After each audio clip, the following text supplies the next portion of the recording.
that? Yep, we kind of did. Brilliant. Okay. Right. So I'll try and just do a fly through. Okay. So yeah, so the session overview today, I'll try to keep to the we've had some good feedback on the other two deep dive sessions, so I'll try to stick to that format. The advantages of going at the end. So I've slightly tweaked it, obviously, for the advanced subject matter.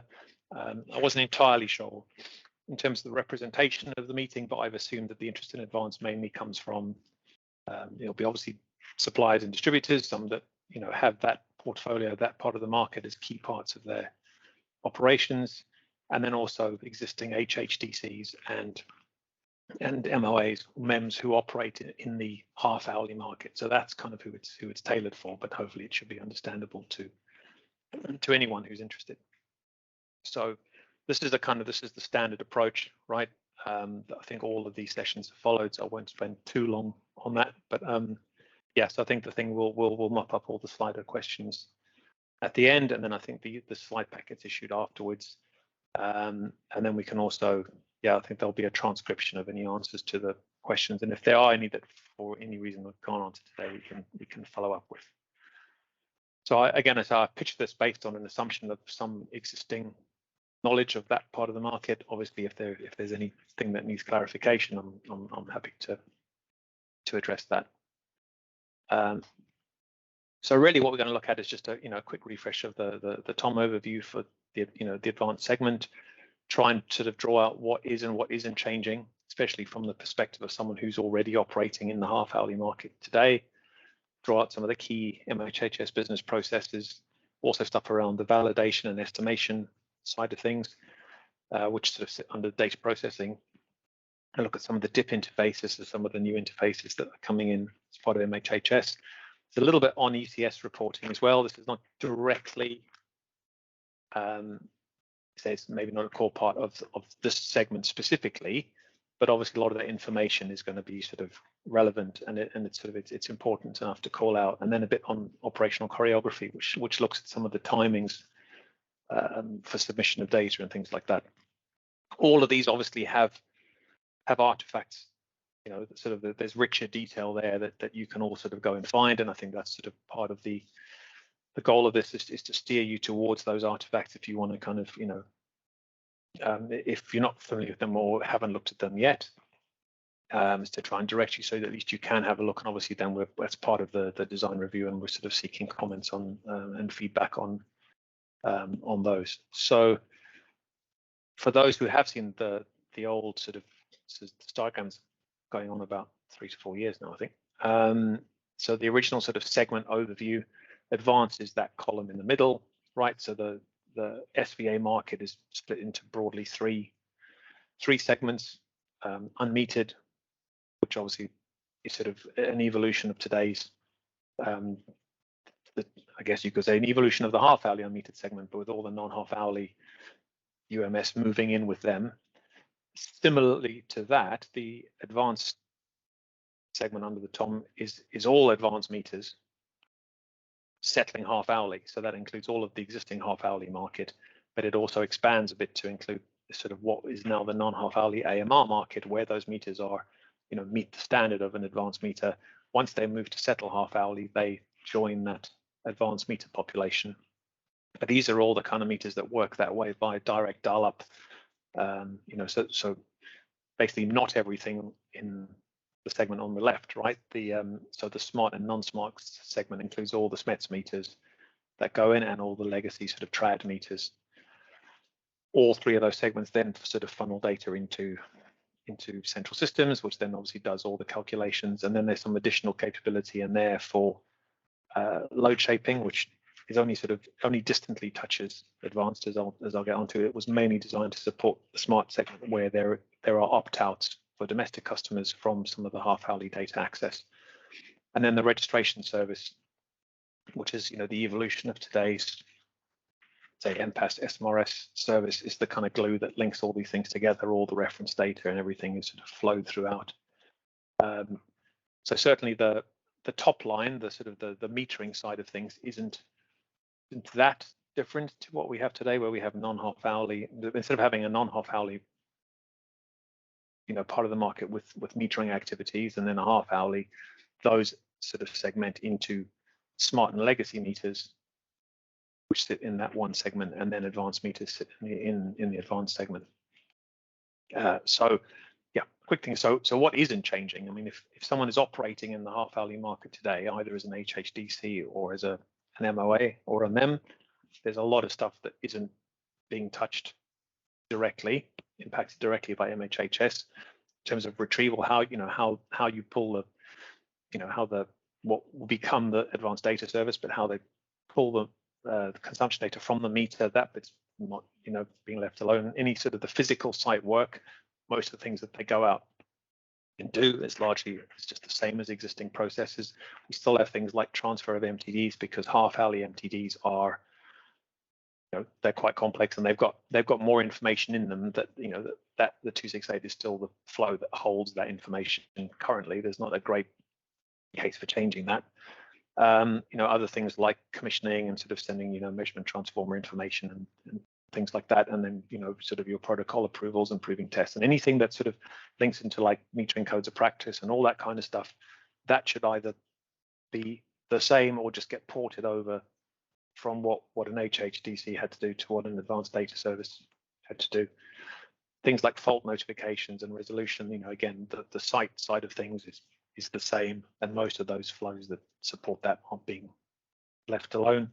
And if there's anything sort of customer facing, or if there's any sort of other services and stuff that the HHDC offers, that should be able to evolve into an ADS providing all those same services. The bit that is changing is obviously to say that, as I touched on before, the meter portfolio is expanding, because advanced meters, once you've consolidated all of the what is now the non-half-hourly AMR market, that throws in another 1.2 million whole current advanced meters on top of the sort of 300,000 that would be there for everything else. There are new interfaces, so the big ones being to the registration service to and from, and into and from Elexon central systems. There's also new validation and estimation methods. There's things, obviously, because some of those whole current advanced meters, not a large number because most are non-domestics, but there are some domestic customers in there. If there are domestic customers that have advanced meters, i.e. that don't have smart meters but have advanced meters, they still, under the license condition, can exercise that opt-out, which does mean that for some of those, for a subset, should be a small subset of those customers, it does mean that the advanced data service has to get involved in the load shape space to be able to estimate in the absence of half-hourly data, which obviously isn't a component of the half-hourly market today. So that process has been made a bit slicker, and they can dip into, they can sort of use elements of the load shaping categories where as a form of estimation where that happens. In what we've called industry standing data, there's some new data items that come in to support MHHS more generally, but these become obviously quite significant when it comes to the advanced segment. There's also sort of new operational choreography. There's SLAs in timing. So obviously before there was an old reconciliation timetable and everything flowed through data aggregators who submitted data into central systems on a schedule. That evolves under MHHS because the data is being sent centrally to Elexon systems, and the settlement timetable is being compressed. So some of those, and obviously because of the new DIP interface, the new capability, information can be flowed faster, so it doesn't have to necessarily follow the old timings. And there are also some new reports that come out of Elexon central systems, which they're not going to go to advanced segment actors like the DCs and MOPs, but obviously any suppliers who operate. These are market-wide reports, but obviously they do offer insight into this segment. So the design artifacts that are, I guess, the ones of interest for those that if you have, or if you've seen some of them, or the main business processes that sort of have the real nuts and bolts of this kind of stuff. There's BPs 2 and 3, which have the sort of change of service, sort of like what replaces the old change of agent service. That can be done for metering service and data services. There's the data collection piece. So, actually retrieving the data, then data processing. Obviously, that's all part of that. That's the sort of meter to bank stuff, right? Where you sort of, the consumption comes from the meter, gets flowed through, gets validated or estimated, and flows into central systems. And then there's a few kind of bespoke processes like new connections, where we have to integrate the MHHS processes with all the new switching processes, right? All the new CSS, all that registration activity. So there's, we produce new BPMs to show how all of that stuff hooks together. And then you've also got things like change of meter, which at the site end is not changing, but then in terms of the back end, in terms of notifying that, there's a few extra wrinkles to that process. And then because, as we'll touch on later, because we've now fashioned the market around the physical connection and this idea of a market segment, that supersedes things like measurement class that we had in the past. In the past, we had things like a COM-C. You could change the measurement class by changing how it's settled. Under MHHS, everything's half hourly. So that kind of COM-C, as we know, it doesn't exist anymore. But it is possible in rare cases for Empans to move segment if there's a change to the physical connection or the metering type. For example, if an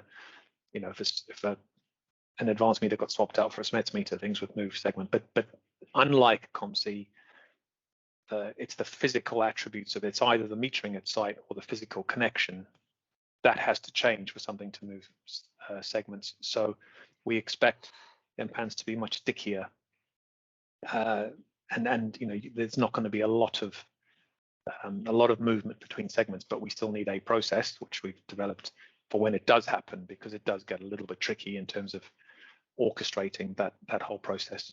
And then all of the validation and estimation processes are captured in the ADS method statement. So this is a common approach for all of the data services, and indeed for the central services as well. All the estimation rules have been put in a document, which obviously has been through a few iterations of review. So again, each of those documents could probably have a session on their own to kind of walk through, but obviously we've had very good feedback from, certainly I have, on the method statements. That is trying to integrate a lot of the existing, so that again, there's a lot of stuff that's ported over from the old BSCP 502, but then there's some additional stuff put in there, like, for example, if there's any domestic opt-out, those have a separate branch for them, because then you need to use load shape data to be able to derive within day sort of period allocation of consumption, things like that.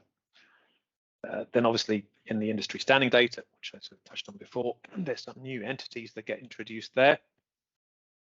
Those items are set out. There is an artifact that has all of those. The ones that are most relevant to advanced are the ones that actually are critical to everyone, are the connection type. So that is a new item that is a centrally registration held connection type item that differentiates whole current from CT and in different voltage levels of CT. That, in conjunction with the meter type, so there is already a meter type item in SMRS. This is that endures.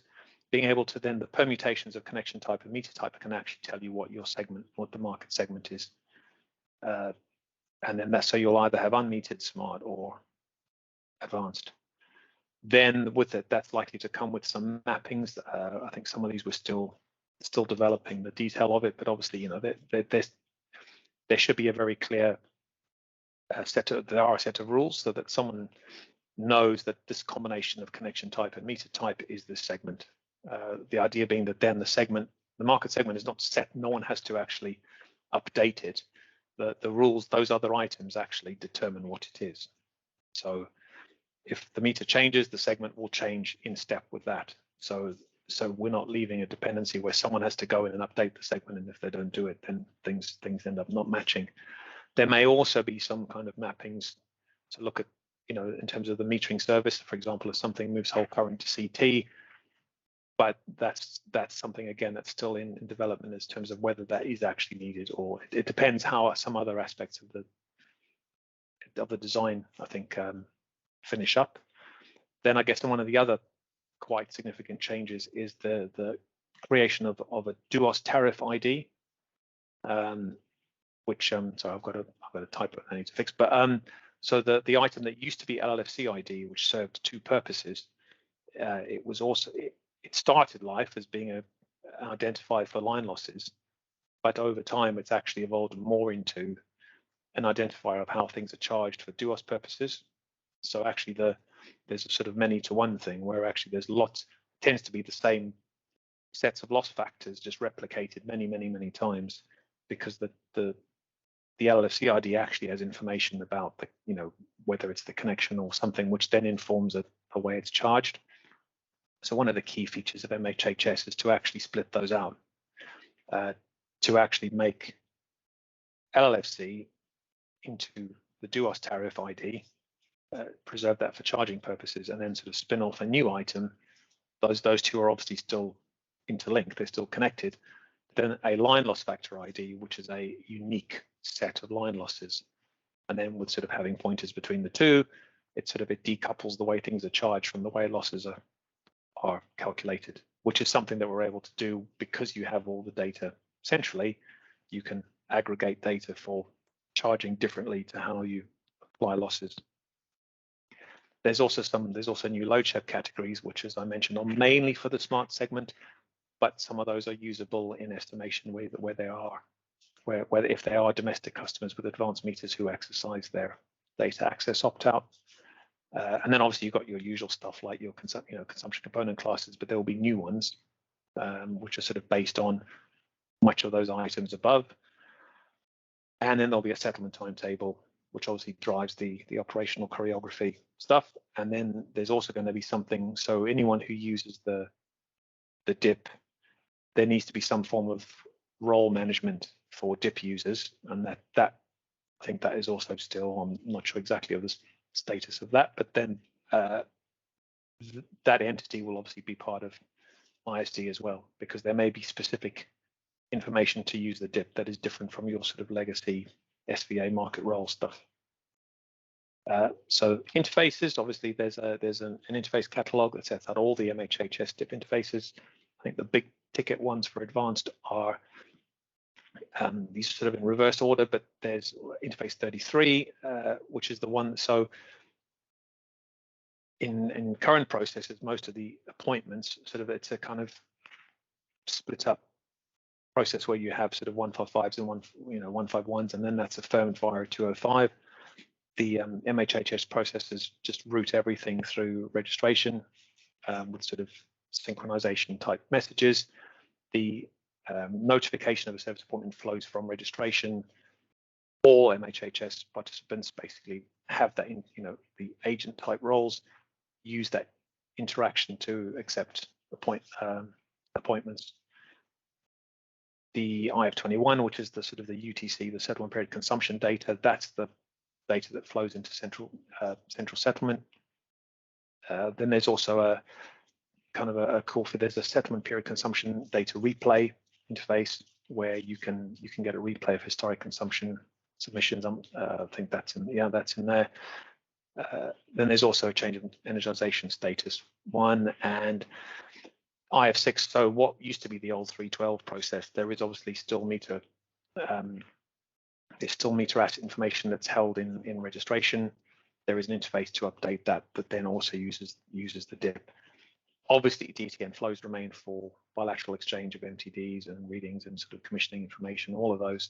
And there's going to be other non-settlement processes that may require consumption data that is not covered by IF21, but I think, as I say, we're still doing some further work on that. But obviously, then all your faults flows and all the stuff that's not touched directly by DIP processes can remain on the DTN. And then, yes, a bit on the ECS reporting. So obviously, once the calcs are finished, there is a set of reports that electron central systems provide. Those are defined in an ECS reports artifact. These are will have a mix of DIP and DTN reports. Obviously, there'll be a transitional period where you'll have both operating anyway. But those are sort of the main ones. So it's, you know, your usual kind of your reports for DUOS, aggregated reports for DUOS, you know, supplier report for DUOS, supplied intake, all that kind of stuff, uncorrected volumes by CCC. So that stuff will be in DIP reports, but then there will also be some DTN reports retained. They're in the same document. And then that's your sort of your D81s and 296s and 369s and 370s and some of those existing kind of SFAR to participant flows. And then operational choreography. So again, that is in an operational choreography document. So that is the sort of the timing constraints for operating the MHHS business processes where they differ from the current arrangements. So obviously there are some timelines which are being compressed out of necessity to try and get the consumption data into central systems quicker. So that document identifies changes to settlement timeline informed by processing and publication of half-hourly consumption data provided by the Advanced Data Service and indeed the other two services. The constraints are, this is driven by the requirements of the central settlement to consume and process half-hourly data ahead of, you know, that data, those data aggregation processes, and then the sort of the downstream settlement processing and volume allocation. So again, this is just a sort of an image grab from the OC document, but it's that, you know, that's the kind of thing it shows. So it sort of shows the left to right timing, sort of a timeline with the settlement date, and then you know, sort of, and that's also looking at which day of the week it is, you know, sort of from left to right, including, you know, depicting weekends and things like that, and then sort of shows how those activities then stack up in days after the settlement date. So, and obviously a lot of the operational choreography stuff is also bearing in mind the integration with like switching processes and things like that, because the CSS processes also accelerate. They also move. You know, old world D flows were generally end of day overnight batch and then done by the next day, whereas there's a lot more activity happening within a day. And obviously this is trying to leverage that, but then that requires, you know, the faster these things can be, the consumption data can be flowed on, then the, you know, the more it allows those downstream processes to happen quicker. I think that is it. So I guess, yeah. Right, Matt, we are on to the questions then, I suppose. Brilliant. Yeah. Super. So one of the first ones that came in noted that there were a number of questions raised in this morning's settlement session. There was 2 questions in there that were pushed into the advanced piece, so they noted be a little bit more pertinent to what we're talking about today. The first one notes that if energization change is in flight and a change of agent is also in flight, what happens to the energization change request? Is it queued? Yes, so that probably might need to sort of walk some of those scenarios through. But yes, my first assumption is I think it would be if that was sent. So in other words, because so when the metering service is notifying registration, if there's an in-flight energization status change, that is a result of site work, and then that is received, that should be applied, right? The fact that then the metering service is changing is if that was issued at the time. I mean, this is more down to those sort of registration rules, I guess, in terms of precedence and things like that. But the change of metering service should not stop a notification of an energization status change. I think again, maybe stepping back a bit, maybe the timing of the stuff is also, you know, if the notification were to be sent, if those time gaps were to deviate too much, it could be a problem. But I would think yes, I think that notification should be queued and it should be able to accommodate that. Super, thank you, Matt. What visibility will we get of exceptions which may occur, such as failed D010s on legacy meters or unexpected consumption spikes, aka large EAC? Okay, so there are a couple of different things. Yes, so all of the registration type, all those interfaces, right, have so you have notification in of whatever the event is, and then there's an onward publication, right? So this is if it's a DIP message, and then that cascades it onto other participants and back to the to the sending participant, there's also rejection and there's exceptions that come from that. So if one of those updates is there's a problem, there is a reject notification to to notify the sender that it didn't apply. So the certainly in terms of all the registration interactions that exists. I think the D10 was the other example. So yes. so I think where you've got D10 information being flowed on bilaterally, I think that's a bit of a different one. But I mean, I think that the D10 exchange is largely similar to exchange of D10s today, where it has to be done. Trying to think, I would not expect that to happen too often, but yeah, they should be effectively. Yeah, I think that's something I can look into. But I guess you're looking whether there's a re-trigger of a D10.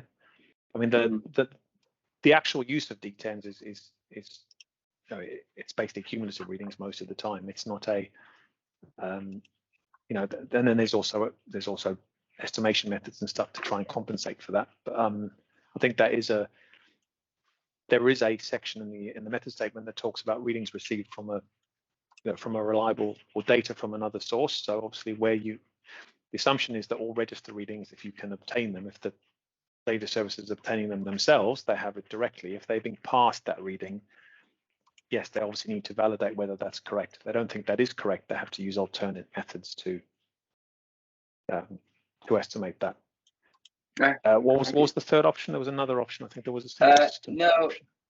No, it didn't come up there, and it was just in terms of visibility exceptions such as failed D10s on legacy meters or unexpected consumption spikes. That was just the two.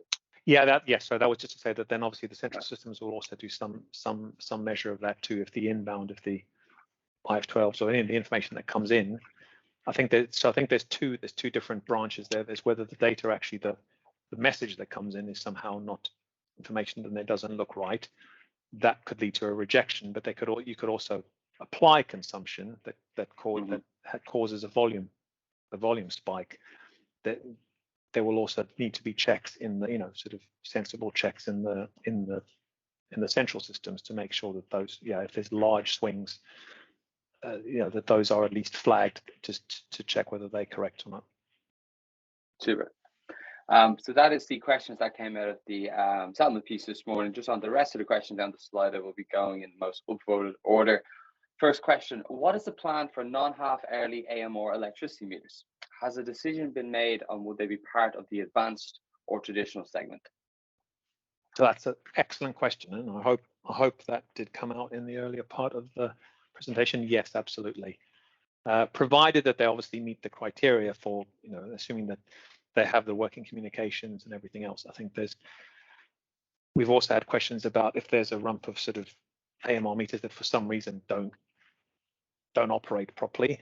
I mean, I think we've been on the view that if all the communications is working in non-half hourly, that should be able to survive. It should be able to operate in half hourly. But yes, that's the idea. Is there's a consolidation of that advanced type of meter, all settled half hourly. So while it's the smaller end, and while that stuff is, those metering systems are smaller consuming, those customers are smaller consuming than the existing sort of 300,000 odd half hourly metering systems. There are a lot more of them. So yeah, put that together, it probably comes close to, I think it's around 1.2 million. Super. Total metering systems.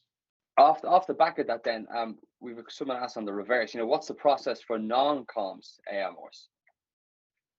Yeah. So and that has been I think if where possible, and this is something that I think there's also some of the transition workers looked at trying to make sure it's handled in license conditions and things like that. So there should be some, and I think there's a rec change and a BSC change and stuff that have been tried to put in ahead of time. But yes, so there should be obligations to make sure that comms is restored where it fails, and that all sort of reasonable steps are taken to get comms working. There may be some metering systems that just permanently don't work. I think we've heard there's some areas that just don't support the comms infrastructure. Just the signals don't work and things like that. There may be a small rump of meters that I think then may end up having to be managed as trad dumb meters, but I think that's a bit of a process of discovery. I think if everything if all those efforts are made and the meters are and the comms are working, we would expect a very high percentage of those AMR meters to make it across. If the ones that are left can't, they would need to be managed probably under one of the other segments. The only exception being CTs. So the way that the MHHS Tom is sort of conceived, all CTs reside in the advanced segment because it helps consolidate some of the metering aspects. So if there's one or two in the sort of fallout where there's a meter that doesn't communicate properly and it's on a CT, that has to still be managed in the advanced segment because of the metering aspects. So that may require some kind of specific resolution. But again, I think these are small percentages of small percentages. I think it would probably take until the migration activity is working to actually find out what that fallout is. Okay. Very, very broad question here. What defines an advanced meter? We are actually leaning on, I think so there is a BSc definition, and I think that links to the license definition, and it is that is an interesting question in the sense that under the broader definition of an advanced meter, a smart meter is also, because it's a meter that provides access to half-hourly data via via a remote communications device. Obviously, but with smart meters, that communication that is done through the DCC. All other advanced meters that are capable of recording half-hourly data that provide access, that provide remote communications, that is the existing half-hourly meter market, and then the AMR market subject to any, if there's some meters in there that I think certainly some of the newer AMR meters and remote configurable ones, they have the capability to record half-hourly data, it's just not being used. So it's just a case of switching that on, whether that requires site visits or whether that can all be done remotely. I think it's still a question. But yeah, broadly speaking, it's the same meter capability. It's just being deployed on lower consuming sites. Therefore, there was not a mandatory requirement to settle them half-hourly up until now. Okay, super. I just want to note as well that on that last slide, the code is as is written is hashtag MHHS. It's actually for this session. Sorry, that should read hashtag MHHS advanced. So MHHS. Yeah, advanced, I do want all that. one word. That's what it's on the rest of the slide, so it should be fine. We have a question here about the data flow to interface mapping document. Within that document, the D170 is being replaced, but the D268 and the D215 are retained. How will requests for these flows be sent if the D170 is replaced? Yeah, so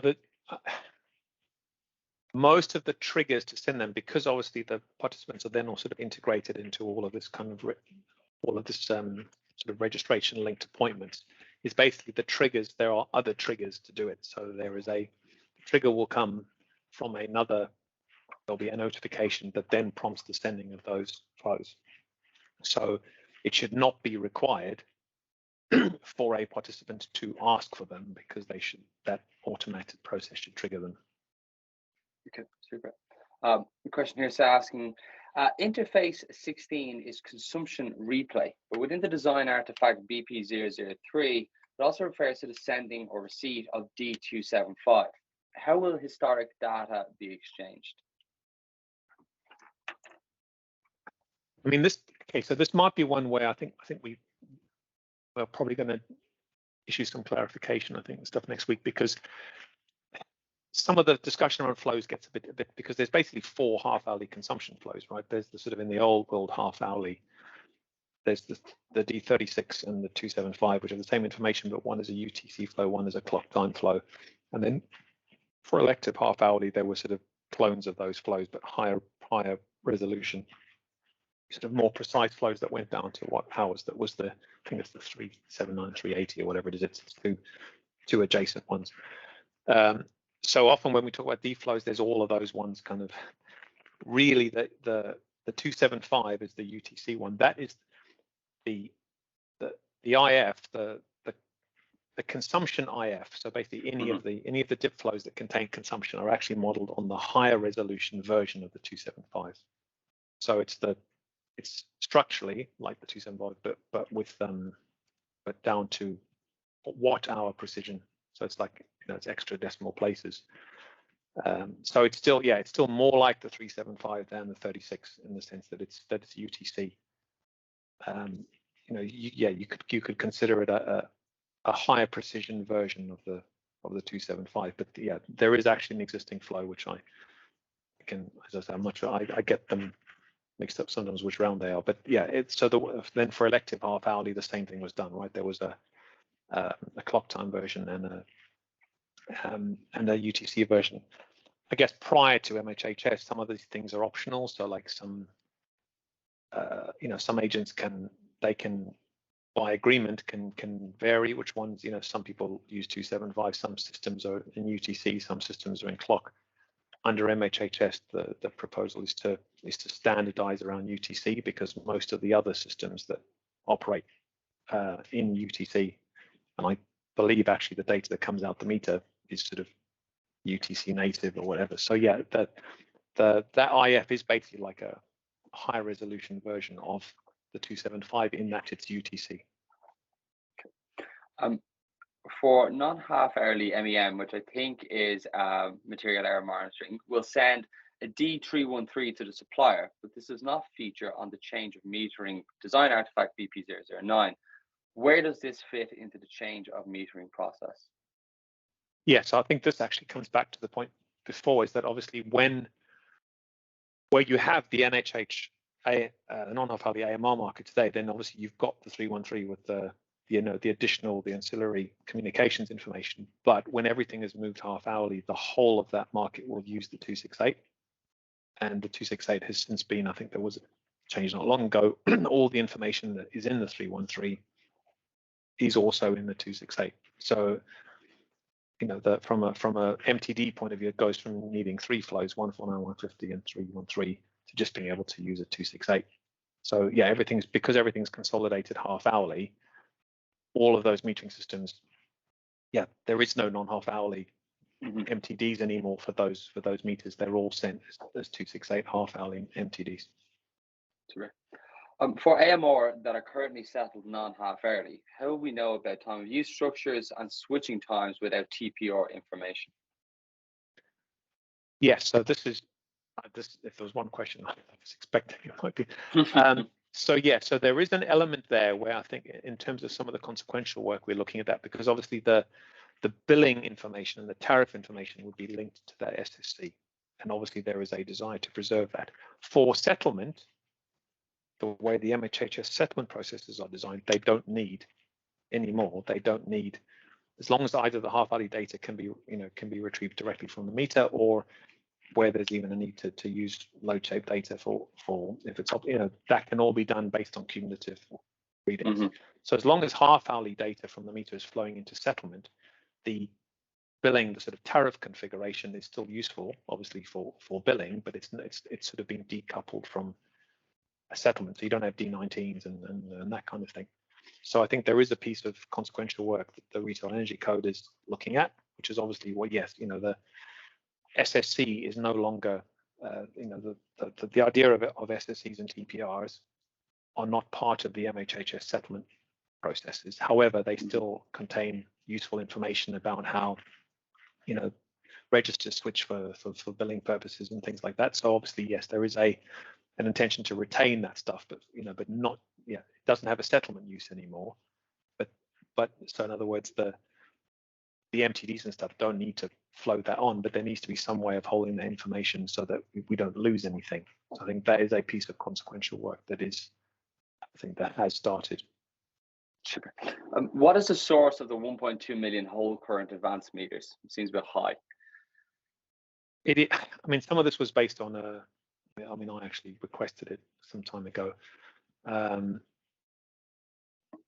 It's based on, I think we did based on an echoes extract, I think, at the time. And yeah, you know, there may have been sort of, I'm sure there might have been some meters that were counted twice, but it was trying to look at anything with an AMR, you know, non-half hourly AMR, RCMR, anything like that. Yeah, and then obviously I've tried to sort of assume that it might have grown a bit as well, which that assumption may be wrong and may have shrunk, because that was, I think, probably 2 years ago that extract was taken. But yeah, that was looking at all of those meters, because those meter types are different, obviously, from like the half hourly meter types. It's probably somewhere between. I think the low end was in the 900,000s, and I think the top end was sort of 1.1 million or something. So I think, but yeah, when you add in the existing half hourly stuff, I think it comes to around 1.2 million. But yeah, there's probably a a margin for error in there, I think, a little bit, but it's certainly over 1 million. I think all the estimates we had, when you add everything up, comes to over 1 million. Super. So a question here from Ian Hall. Following a migration, can an ADS use historic data provided by the half-hourly DC as a basis for estimation where appropriate? And should method statement 002, which is the ADS method statement, reflect this? I mean, that is a good question, actually, because obviously the ADS method statement was sort of designed for the enduring basis. Once you're actually in the TOM, the HHDC to ADS transfer only happens. It's a one-off, right? And once you've moved that metering system, then everything else it stays ADS once it's migrated. So I think that is something that I think would certainly make sense to do. It would certainly make sense to utilize existing data when you have that evolution of the HHDC into the ADS. That obviously, if there's continuity there and they have access to that same data, it would be a shame not to use that data. We don't have I think that might be something to consider in transition documentation, maybe, because as I say, it's only going to get used once. It's not a BAU thing that the HHDC will eventually disappear. But I think also that to that point, Ian, as well, I think the things like the playback option and stuff, that's only going to work when you've got enough central system data to, things have to use the new processor. So there's probably going to be a gap where being able to transfer data from the HHDC would be useful. But yeah, I think it's something we would look to develop in the transition work, because as I say, it will be a one-time use and then not used again. Super, thank you. Unless of course you allow two-way gate. Yes, yes. In which case, then it'll go. Yeah, then it'll. Yeah, you would have a reverse version of that as well. Thanks, Ian. Sorry, one moment. To whom do suppliers send Empan BMU allocation requests? Currently, D297 is sent to the DA, but the DA role is being replaced by ADS. Yes. So in the vast majority of cases, and I'm pretty sure this is one of them, is what is called the MDS layer, the sort of market-wide data service that sits in central systems, is basically like a kind of super aggregator, right? It's like a market-wide aggregator. So most of the things where information is being used for balancing, services or any kind of additional, all that mapping information, all that stuff then just moves to that MDS basically. So where an HHDC is providing additional information, like I know there's stuff for some of the mod P344, and there's stuff that the DCs are doing, that will just move over and that will become an ADS obligation. But stuff that's on the DA, 99% of the time just moves to the central system layer, which then does it, which simplifies a lot of those things. So things like demand disconnection, some of these sort of adjustments, some of these things that used to lean quite heavily on DAs, that stuff can just be moved centrally and can just all be applied in central systems. For transfer of reads upon change of data service, will D379 be used for advanced? It is not listed as a data flow to be retained, but it is referenced in BP business data artifact BP 003C. I think so, but can I maybe take an action to try and confirm that? Yeah, one we can come back on 100%. Yeah. Have you defined the approach for the new MDD role codes for the new MHHS services? These are essential to support routing of remaining DTN flows. Yes, so that is a very kind of, live piece of work. I mean, I think that obviously this also has to be integrated into the, you know, sort of some of the DIP role identifying. I think in terms of have we actually assigned roles for all of them? Not yet, but every MHHS kind of all of those defined services will all need a unique, or they would all need an SVA market role in the sort of old world, because yes, they all still have DTN, you know, sort of requirements to send stuff, and they need that to route that. And obviously there's other things that, you know, identify them, whether that's CSS users or, you know, access to, there's a lot of things that use a market role as the kind of, as the identifier for that class of participant. So yes, they will be a market role for all of those services. I think we're still looking at which ones are candidates to retain, which ones are better doing as brand new. So I think we're probably about 80% there, but it's just, you know, and I think there's also the old single char market role code doesn't give you that many, because you've got, you know, sort of A to Z and 0 to 9, and that's it. And there are a lot of them already in use. But I think that we've been looking at ways to either, you know, look at which ones can be reused or repurposed, or can we free up new ones? Which are the MHHS roles that absolutely need, you know, a brand new SVA market participant role that hasn't been used before, and which ones might be able to reuse the one they have? I think if you took a purist view, you would say no, they should all have new ones, and then it makes you know, makes everything crystal clear between old and new world. But then that requires a lot of roles, and as of now, they aren't enough in the old single char space to accommodate them. So I think that's something I think we're close to reaching a position on, but we're not quite there yet. Okay, thank you. Why is the D313 being retained if it is being replaced by the D268? Yeah, so that sort of seems like a different. I need to maybe, if it would be useful to clarify where. I don't think it'd be useful to find out if the 313 is referenced somewhere, because I say it shouldn't be. The 268 should pick it up. It might be a gremlin that it's crept into something. I think with some of these as well, it's like I think that one, yeah, that should be superseded by the 268. With some of the other questions about flows remaining, there's some flows that there are other instances that still survive, so it keeps the flow alive. You know, the whole flow is not being removed, but the 313 should be completely superseded. Through transition, obviously, you're still going to have old world stuff going on, but once everything has moved, the 268 should be the enduring MTD flow. We can double check that in the data flow, the interface mapping document as well. What is the relationship between market participant ID and its DIP ID?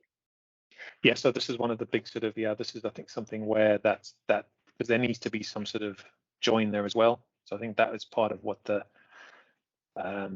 probably needs to be something in the ISD set as well that provides that relationship. I think it's just looking at the DIP requirements in terms of identification and routing and stuff, what it needs. But yes, there needs to be some mapping between the two, so that if, you know, participant organization, who's a DIP operator as an ADS, something that they can tie back to their, you know, what would be their old world, their MPID roll code combination. I think there needs to be something that does that join. I think it's the DIP stuff is still not as close to that, but I think that they're looking at exactly what they need in terms of DIP participant role identification, and then we'll find a way to join the two. Super. Just a comment here from Ian saying that they would expect to continue local collection at advanced CT sites where no comms is possible. I think, Matt, that kind of chimes with what you were saying earlier. Yes, exactly. So where there's fallback options, I think that's.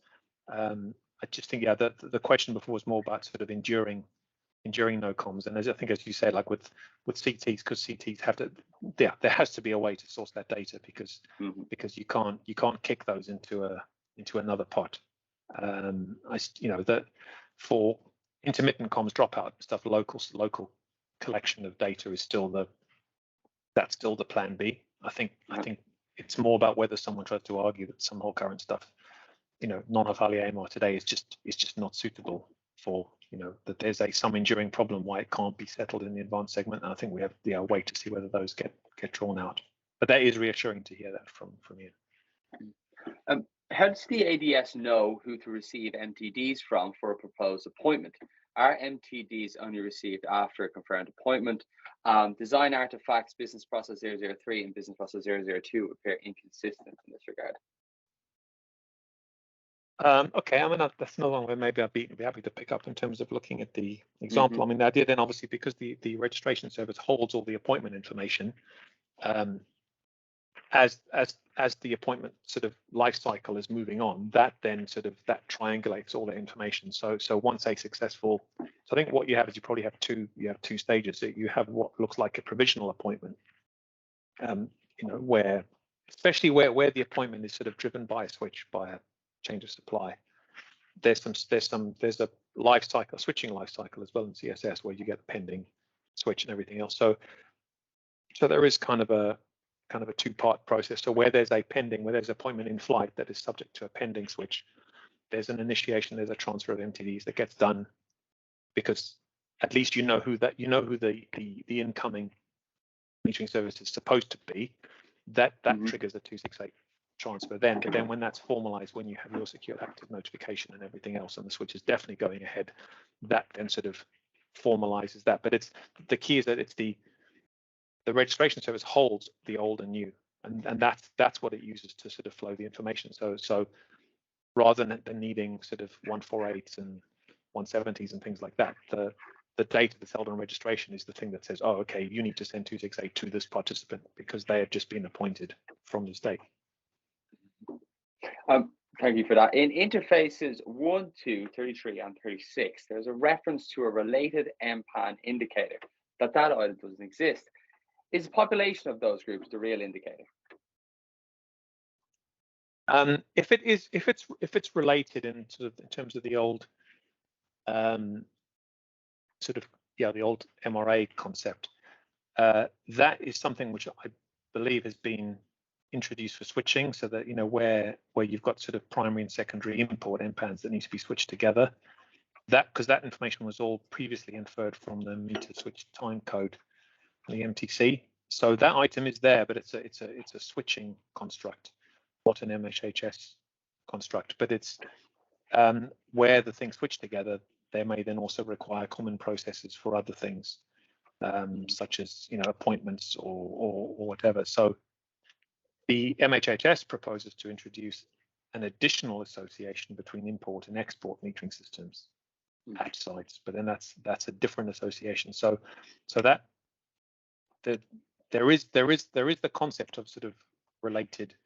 I know that I say there's some switching related stuff that links to that. It's nothing. MHHS just can treat each metering system, each Empan independently. It's more where it drives sort of other.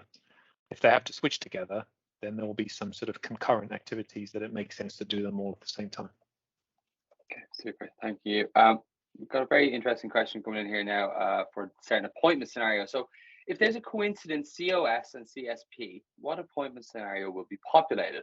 Also, will USP be used if there is another CSP change? Yes, I think I touched on the first one, which is that, like, the change of the service, that process should be able to support both the sort of COS and non-COS scenarios. Obviously, the main difference is the sequencing. So because where it's switch driven, there are CSS switch lifecycle considerations, which obviously have to happen, and then that has to be sort of, so that starts off as pending and ends up as secured, and then you can only actually sort of enact, the appointment only kind of crystallizes when you have the secured active notification. Then you know it's going ahead, because if the switch is unwound, then the appointment has to be unwound. Where it's sort of what was the old change of agent without COS, the incumbent supplier has initiated it, that can basically proceed unless there's unless a switch away from that supplier were to happen at some point. But yeah, so that is a more kind of predictable, more stable thing. So yeah, that actually is something that is within the operational choreography material. There is also, because I know that example that I had on the slide was about central systems data, but there is also an appointments choreography bit there as well that sort of covers all of that, like how it relates to the CSS timings and the sequencing of, why you have to accept within a certain window, because if you don't, then other things sort of happen. So You know, again, if there's a specific, I'm happy to pick up again afterwards. But I think within the OC stuff, there is a section on appointments that should set that up. Very interesting comment here from Tom Charlie, and he says that the off-champ definition of an advanced meter includes working comms. If a whole current non-half-hourly AMR does not have working comms, then it can be changed to a smart meter. And then there's a following up to that as well, which I'm going to skip to. It says, following on from Tom's comment, if an advanced meter has no comms, then it will be treated as traditional. Would we then move it from ADS to SDS? Yeah, so I think this is one of the the transition and migration questions that I know is, we're still going to have to confront it. But I think all of those questions are in the right space. I think what we want to try and do is move as many, let's say, what you call advanced capable sites, to move them into the advanced segment as possible. You want to maximize that. If there is some system that, if there's some meter that just does not meet the capability, we have to find a way to at least. In fact, the Tom's suggestion is better. It'd be far better that it is actually exchanged for, for a meter that would put it in the smart segment anyway, like a Smets meter, because then that's simple. I think the issue, the worst thing is you've got an old sort of partly broken, non-fully functional meter that's still identified as AMR. That's the sort of the edge case that we have to, because then it's going to sit there. It doesn't have a home. The home is supposed to be in the in the advanced segment, but if it doesn't meet that capability, I think that's something we need to look at, let's say, in terms of what you don't want to do. You don't want to put things in the advanced segment and then have to take them out again, unless you're putting a Smets meter on the wall. I think that's stuff we need to try and draw out in, ideally before we get to migration start, so that we can come up with a solution for them. Because yes, the point made is, you would have to then treat them as traditional dumb meters if it's not possible to get them in into the advanced segment. Super. Will BSC P502 be updated, and if so, when? Yes. So although the way we've described it in terms of some of the artifacts and that, it's a bit of a sort of two-layered thing, that we've only set out the new stuff, and then there's obviously a lot of pointers back to the existing BSCP, and obviously then that creates a bit of a sort of two-tier thing where you've got a bit of new world and a bit of old. The good news, when all of this gets codified, it gets put into drafting, there will be a new BSCP 603, which will then just combine all of that. So where stuff from 502 is being ported over, it'll just replicate it. So once MHHS goes live, obviously in transition you would have old world stuff still following 502. So an HHDC who hasn't migrated yet would still be looking at 502. But once someone's following ADS processes, they would use, I think is it 604? No, 603. Yeah, 603. 7 series. Sorry, 7 series. That's it. 7. Yeah. So there's a new 7 series of BSCPs that then will just have all of the. So yeah, you'll have a single document which you can look at, get everything, and then you won't need to. If you're operating an ADS, you don't need to rely on 502. All the relevant requirements and processes for there will be replicated in the new one. Super, thank you. D3 is being retained and not updated. How will the A/E indicator be set with the change to the A/E flags? Is it simply a mapping, or does D3 need changing? That's a good one. I'm sure there might be one to. That's one I think we have to look at. Because, yes, because the old world, you either have to map it, or because you've got an old world binary thing, whereas so either you need to we either need to float the detailed category, or have some mapping rules. So I think that the question, that those are the options in terms of what we actually propose to do. I think that's one we can need to take away. Super, thank you. A question here that I probably am best placed to answer, which is, where can we get access to the questions and answers that are being asked? We take all of the questions, even ones that we don't get around to answering within the session itself. We take those, edit them down, seek out the right people in our design team to provide the answers, and then kind of do go through a review and approval process, where they're then published on the public website underneath the design tab in design artifacts. So it should say MHHS design Q&A. So that's where all of those questions and answers are being stored. A link went out, I'm pretty sure, on Wednesday in the Clock newsletter. So you should be able to find the link there. There's a bit of a lag in us getting some of them up, considering how busy the design team at the moment, but we are chipping away at most of the sessions and getting them up there as soon as we can. Next question, is it possible for a DS and or MS to qualify in the advanced segment for certain connection types only? I mean, that is again, that one of the ISD entities that I touched on actually flows from that same question, because I think, at least in terms of whether you would validate the roles and things like that, I think that there's a question of, yeah, you have to sort of be sort of proportional, you know, yeah, sort of, and not sort of over-engineer the kind of thing. So I think that might be possible, but it would be left to, for example, you would have to trust the supplier knows that, okay, if I'm only servicing this part of the market, then it would be up to the supplier to restrict those appointments accordingly. So I think that's probably one to have in the, I think, you know, to bring up in one of the qualification discussions. What I mean is that we wouldn't use the registration rules to police that, because then you have to start designing for all kinds of, you know, and I know it's come up in some of the smart discussions of people saying, you know, you might have an SDS who never wants to touch legacy meters.